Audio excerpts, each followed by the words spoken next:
Yeah, feeling very good again.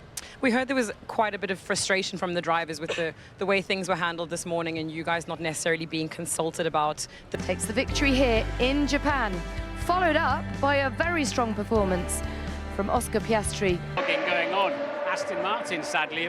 There's a Monza 3 years ago, Oscar Piastri becoming the 5th Australian to win a World Championship Grand Prix. Let's hear from him.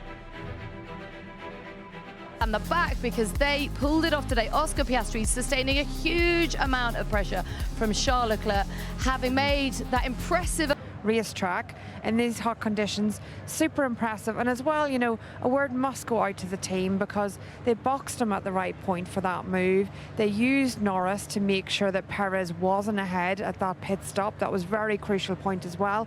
And they weren't scared off when Leclerc and Ferrari were trying to play a bit of a dummy and try and push them onto a two-stop like they did in Monza. So a lot better racecraft all around, I would say. He won the sprint in Qatar in his rookie year. He also won Hungary, which, you know, it was great to get that maiden victory, but it was... Is doing everything in a very ordered way, and he has caused a headache that McLaren were not expecting so soon. We spent all of the run-up to this weekend talking about...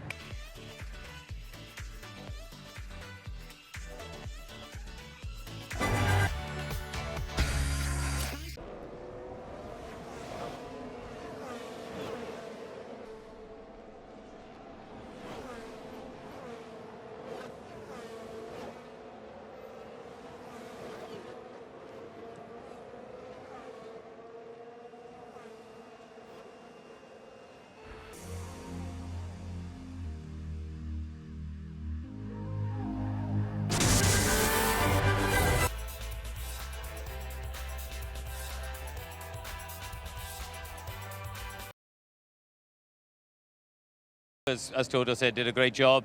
I hope it's a team fine or a team, you know, some sort of team penalty, because, yeah, we don't want the grid shaken up by the stewards, but we're not in charge, so who knows? No.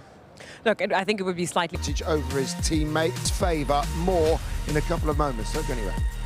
Isn't it? Hit the radio button and the DRS opened, so they'll be trying to demonstrate now they gain no benefit and it was a car issue, so we'll wait to see what they say about that post-race. Would seem harsh if I was doing an override, as George Russell said, and hit the radio button and the DRS popped open. Yeah. That's not a driver looking to do it deliberately.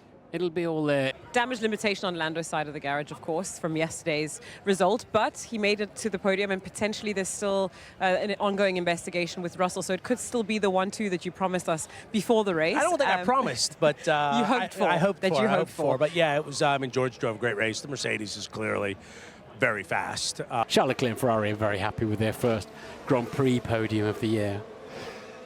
Brings them a bit closer to Red Bull as well, just 11 points between them. McLaren extend their lead to 77 points in the Constructors' Championship, and it's 10 points now between Oscar Piastri and Lando Norris, who I think could do probably with a reset. Winning the race 2.8 seconds ahead of Max. Yeah, you'd think that leading the championship now, that's got to have been such a target for either of those McLaren drivers coming into any of the weekends so far. I'm still waiting to see things turn around, to be honest. Yeah. It'll happen, I'm sure. Some Premier League teams. Some Premier League teams. And what is good is it done. We'll reflect on that win. Welcome back. There you go. That is your race winner here in Miami. Another 1-2 for McLaren. Lando Norris, though, will be disappointed. Oscar Piastri elated. He's extended his lead at the top of the championship to 16 points as we get into another triple header. As I said, it's a really busy May in terms of Formula One, and we shall know a lot more by the time we get to the end of it about how it might play out between these two, because... Season and the first McLaren pole at Imola since Kimi Räikkönen in 2005. More analysis coming up next. Welcome back to Imola, where it's fist pumps for Oscar Piastri because he has got 3 poles this season and ties Verstappen